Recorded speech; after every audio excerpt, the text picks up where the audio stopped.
Profetas e Reis. Capítulo 27. Acais. A ascensão de Acais ao trono pôs Isaías e seus associados face a face com condições mais aterradoras do que as que até então tivera lugar no reino de Judá. Muitos que anteriormente haviam resistido às influências sedutoras de práticas idólatras, estavam agora sendo persuadidos a tomar parte na adoração de divindades pagãs. Príncipes em Israel estavam se mostrando infiéis à sua atividade. Falsos profetas se levantavam com mensagens que levavam ao extravio, e até alguns dos sacerdotes estavam ensinando por interesse. Não obstante, os líderes em apostasia ainda conservavam as formas do culto divino, e presumiam ser contados entre o povo de Deus. O profeta Miqueias, que durante esses tempos conturbados deu seu testemunho, declarou que os pecadores de Sião, ao mesmo tempo que afirmavam estar encostados ao Senhor, e em blasfêmia se vangloriando, não está o Senhor no meio de nós? Nenhum mal nos sobrevirá. Continuavam a edificar a Sião com sangue, e a Jerusalém com injustiça. Miqueias 3, verso 11 e 10. Contra esses males o profeta Isaías levantou a voz em severa repreensão. Ouvi a palavra do Senhor, vós príncipes de Sodoma, prestai ouvidos à lei do nosso Deus, ó povo de Gomorra. De que me serve a minha multidão de vossos sacrifícios? Diz o Senhor. Quando vindes para comparecerdes perante mim, quem requereu isto de vossas mãos, que viesseis pisar os meus átrios? Isaías 1, versos 10 a 12. A inspiração declara: o sacrifício dos ímpios é abominação, quanto mais oferecendo-o com intenção maligna. Provérbios 21, verso 27. O Deus dos céus é tão puro de olhos, que não pode ver o mal, e a vexação não pode contemplar. Hebreus 1, verso 13. Não é porque não esteja disposto a perdoar que ele se afasta do transgressor, mas porque o pecador se recusa a servir-se da abundante provisão de graça, torna-se impossível a Deus livrar do pecado. A mão do Senhor não está encolhida, para que não possa salvar, nem o seu ouvido agravado, para que não possa ouvir. Mas as vossas iniquidades fazem divisão entre vós e o vosso Deus, e os vossos pecados encobrem o seu rosto de vós, para que vos não ouça. Isaías 59, versos 1 e 2. Salomão havia escrito: ai de ti, ó terra, cujo rei é criança. Eclesiastes 10, verso 16. Assim foi com a terra de Judá. Em virtude de continuadas transgressões, seus reis haviam se tornado como crianças.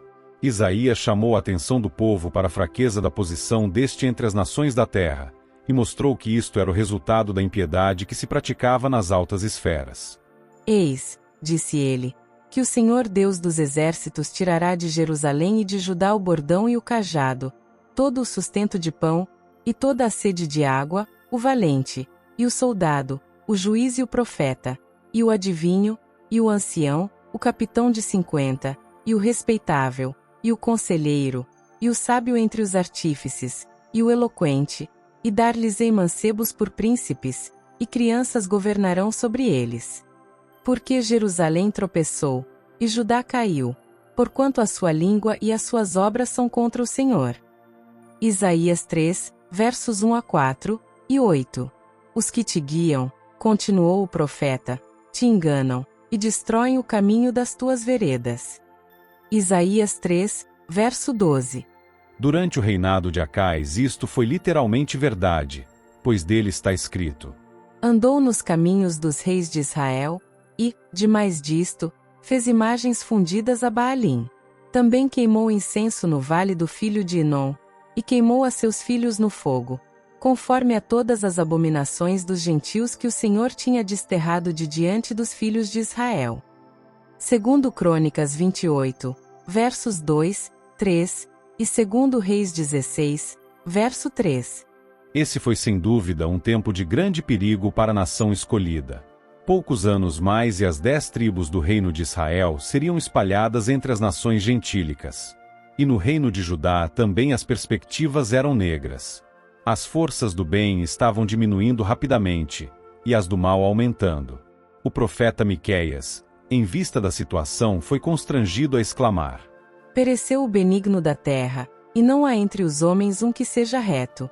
O melhor deles é como um espinho, o mais reto é pior do que um espinhal.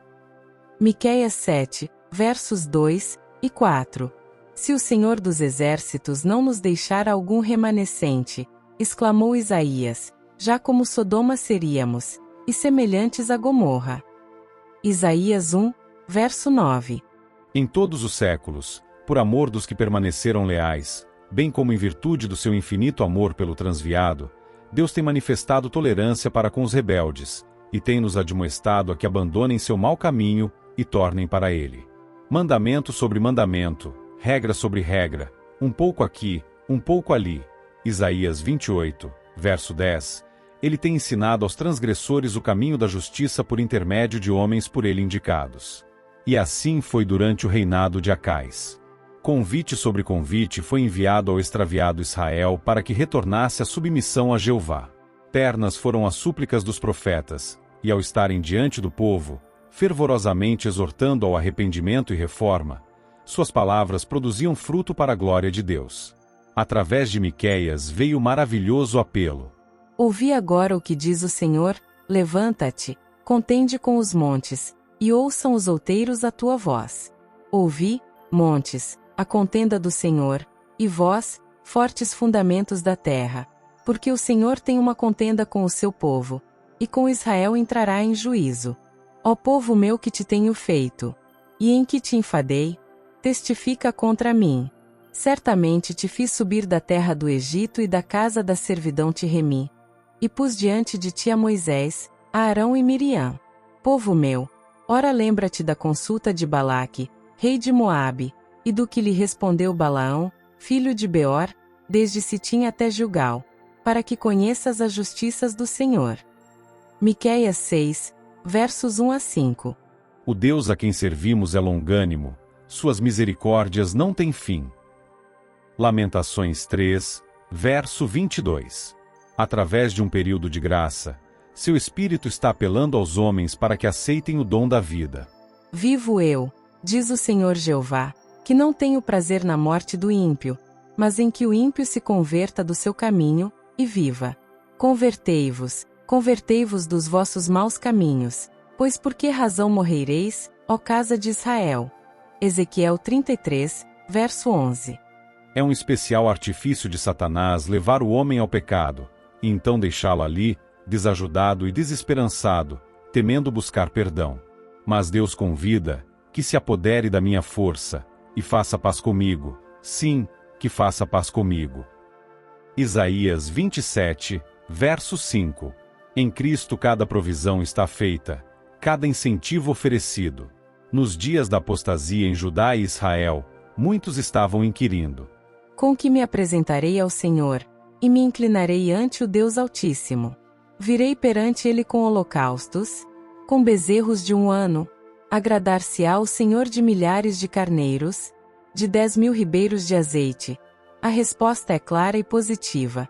Ele te declarou, ó homem, o que é bom, que é o que o Senhor pede de ti, senão que pratiques a justiça, e ames a beneficência, e andes humildemente com o teu Deus. Miqueias 6, versos 6 a 8. Insistindo sobre o valor da piedade prática, o profeta estava unicamente repetindo o conselho dado a Israel séculos antes.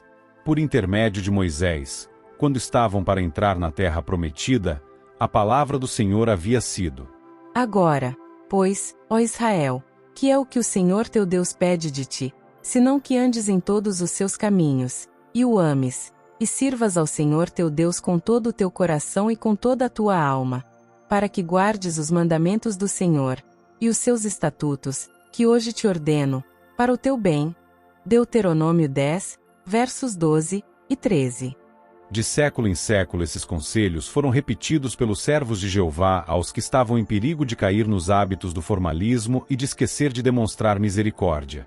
Quando, durante o seu ministério terrestre, o próprio Cristo foi assediado por um doutor da lei com a pergunta: Mestre, qual é o grande mandamento da lei? Sua resposta foi: amarás o Senhor teu Deus de todo o teu coração, e de toda a tua alma, e de todo o teu entendimento. Este é o primeiro e grande mandamento. E o segundo, semelhante a este, é: amarás o teu próximo como a ti mesmo. Destes 2 mandamentos depende toda a lei e os profetas. Mateus 22, versos 36 a 40. Estes claros pronunciamentos dos profetas e do próprio Mestre deviam ser recebidos por nós como a voz de Deus a cada alma. Não devemos perder a oportunidade de praticar obras de benemerência, de terna previdência e cortesia cristã em favor do sobrecarregado e oprimido. Se mais não podemos fazer, devemos dizer palavras de coragem e esperança aos que não estão familiarizados com Deus, dos quais se pode com mais facilidade aproximar pelas avenidas da simpatia e do amor. Ricas e abundantes são as promessas feitas aos que são atentos a oportunidades para levar alegria e bênção à vida de outros. E se abrires a tua alma ao faminto, e fartares a alma aflita, então a tua luz nascerá nas trevas, e a tua escuridão será como o meio-dia. E o Senhor te guiará continuamente, e fartará a tua alma em lugares secos, e fortificará os teus ossos, e serás como um jardim regado, e como um manancial, cujas águas nunca faltam. Isaías 58, versos 10 e 11. A conduta idólatra de Acais, em face dos ferventes apelos dos profetas, não podia ter senão um resultado. Veio grande ira do Senhor sobre Judá e Jerusalém, e os entregou à turbação, à assolação e ao assobio. Segundo Crônicas 29, verso 8. O reino sofreu rápido declínio, e sua própria existência foi posta logo em perigo pelos exércitos invasores. Então subiu Rezim, rei da Síria, com Peça, filho de Remalias, rei de Israel, a Jerusalém, a peleja, e cercaram a Acais. Segundo Reis 16, verso 5. Tivesse Acais e os principais homens de seu reino sido leais ao Altíssimo, e nenhum temor manifestariam a respeito de aliança tão antinatural como a que se tinha formado contra eles. Mas a repetida transgressão tinha-os despojado de força. Atingidos por um enorme temor dos juízos de um Deus ofendido, se moveu o coração do rei, e o coração do seu povo, como se movem as árvores do bosque com o vento.